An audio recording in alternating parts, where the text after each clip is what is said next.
Washington, the Biden administration plans to reopen a controversial overflow facility to house unaccompanied migrant teenagers as the government grapples with the possibility of a surge in apprehensions at the U.S Mexico border amid the COVID-19 pandemic.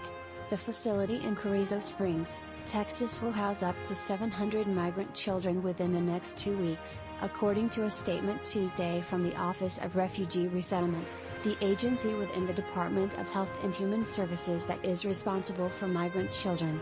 The temporary influx care facility will be used for children ages 13 and older who have been medically cleared of COVID-19, the statement said. The move came after President Joe Biden signed a raft of executive orders aimed at unwinding the Trump administration's hardline immigration policies, including establishing a task force to reunify children separated from their parents or guardians at the border under President Donald Trump's zero-tolerance policy. As he seeks to fulfill his campaign promise to swiftly undo Trump's immigration actions, Biden is facing hurdles because of the rise in migrant apprehensions at the southwest border and reduced capacity at facilities over COVID-19 concerns. A White House official said the flow of unaccompanied minors presenting themselves border preceded the Biden administration but said the pandemic has posed a challenge in the maximum number of children a facility can hold.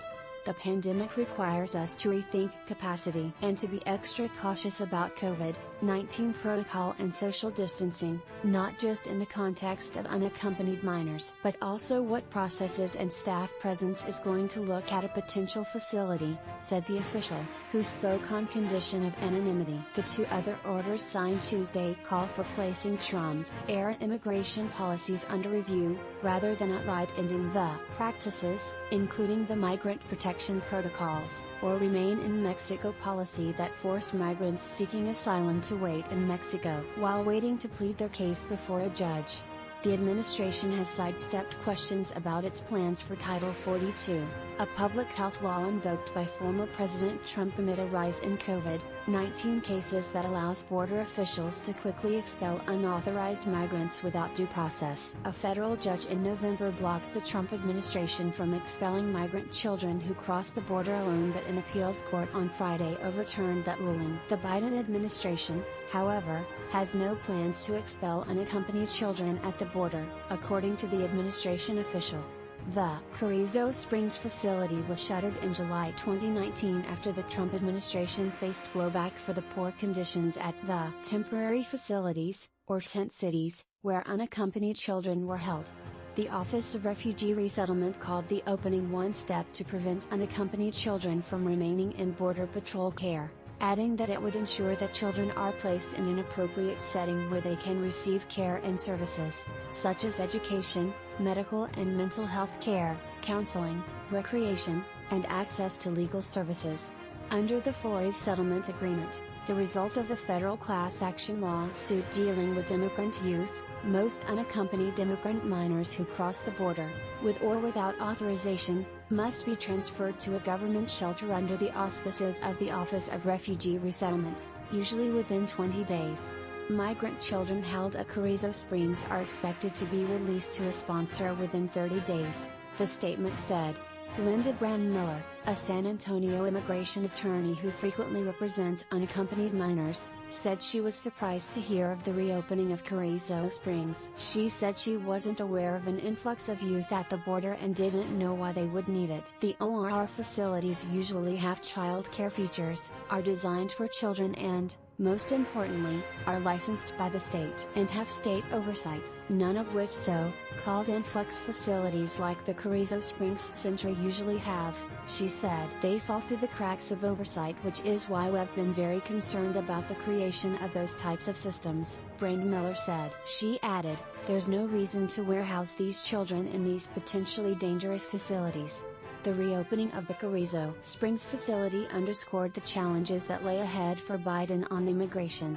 His administration last month ended the migrant protection protocols, also known as Remain in Mexico, where migrants were forced to await their U.S. immigration hearing in Mexico. But challenging questions remain, including whether to allow in the more than 20,000 migrants amassed in makeshift Mexican border camps and where to house them once they cross the border. And if the Biden administration ends quick deportations, it will also need somewhere to house the immigrants that remain in this country, a task made doubly challenging due to spacing requirements under COVID-19 protocols. Biden faced a similar crisis as vice president in 2014, when the Obama administration cracked down on immigration amid an influx of unaccompanied migrants, most from Central America. Former President Barack Obama faced considerable scrutiny for mass deportations and use of temporary facilities to house children and families. More, asylum seekers at U.S. Mexico border see hope in Biden administration immigration changes. Denise Bell, researcher for refugee and migrant rights at Amnesty International USA, cautioned that the U.S. needed to limit the amount of time children are held in these facilities. The United States government needs to ensure that children are released swiftly, not held in these temporary facilities, and given all access to health care and protection against COVID-19, she said. There's no reason for children to be held for lengths periods of time, and children need to be reunited with their families and their communities. In the interim, children must be placed in child-appropriate settings. Temporary emergency shelters are never a home for children, Bell said.